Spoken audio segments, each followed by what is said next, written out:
18th attic, huh? Well, I guess I'll start with the first attic. Looks pretty normal. Bunch of old junk in storage. Some old camera film laying here. I guess I'll take that. Okay, let's see what's in attic number 2.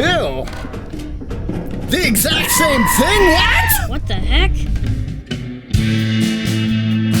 And this is our review of 18th Attic. I'd like to thank the publisher for providing me a review copy of the game. It was developed and self-published by... The game released on January 23rd to the Steam Marketplace for the price of $9.99. Have you ever been in a situation where things just didn't quite feel right? I guess that's kind of a stupid question. That's just middle school for all of us, isn't it? How about like a sense of anxiety or nervous energy that you just couldn't explain? Like something was just off, or something was just not right. Like that feeling you get when you know you're alone in a house, like maybe in the basement or something, and you see something out of the corner of the eye. You just feel the presence of someone else in the room with you. It is really terrifying and just raises the hair on my arms just thinking about it. This week's game takes that uneasy feeling and challenges you to venture through 40 levels of an attic, just asking that you find the little differences and anomalies that have changed from the previous room, armed with only an instant picture camera to document your findings. You play as a man trapped in the loop, hunting each of the paranormal anomalies, lurking around by taking their pictures and detecting their presence to unravel the haunting secrets of your past. Each photo will unlock a new memory, so will you uncover them all? It's Pikachu! The story mode here has you searching the same attic space time and time again to uncover the ties to your emotional past. Each photo you take unlocks a memory, but beware, they will try to trick you, and some anomalies are not quite as friendly as the others. You've been warned. You only have a limited number of photos here, so be certain that you are capturing something that's out of place, or you will run out of film. Then what are you gonna do, huh? I seen it! It moved! I seen it! I ain't got no pictures left? Come on! And just like a survival horror game, you do need to be selective on what you shoot. Not all floors have anomalies, but if you attempt to move to the next floor without capturing one, it will present itself to you in between the floors, which made deciding to move to the next floor a nerve-wracking experience full of anxiety anticipating the inevitable jump scare. Luckily, you can pet your cat to restore your sanity.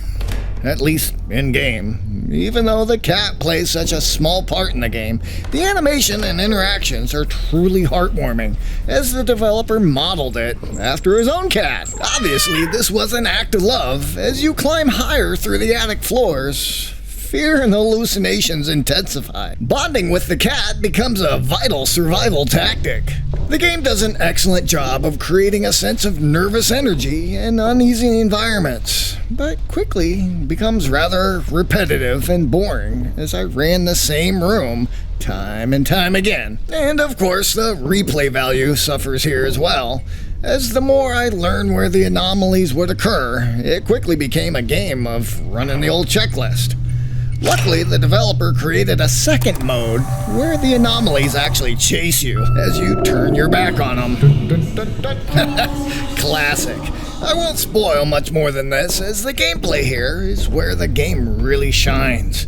Knowing that the spirits can possess objects and attack you as the player is really terrifying and gives the game some real claws. Without this additional mode, there isn't a lot of game here, as it becomes more of kind of a hidden object puzzle game. I'll say it again, the replay value suffers in this title, as consequent runs yield the same results, and there are really not a lot of real secret areas, alternate routes, power-ups, Easter eggs, or anything to really make the player feel overly special. Running through the same room 40 times is not exactly the way I want to spend my Tuesday night, but at least there are a few puzzles and jump scares along the way. It does sport a low cost of entry, so you have that.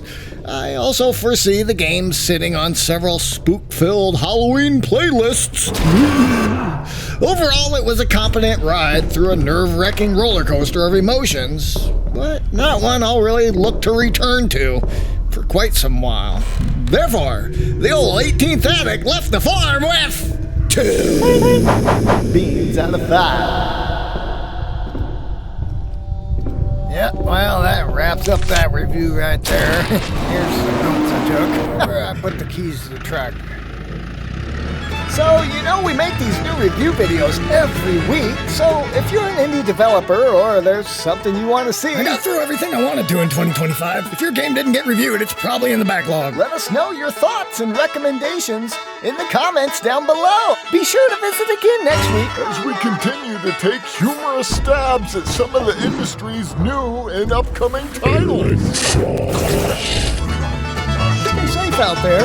We'll see you next time on the farm.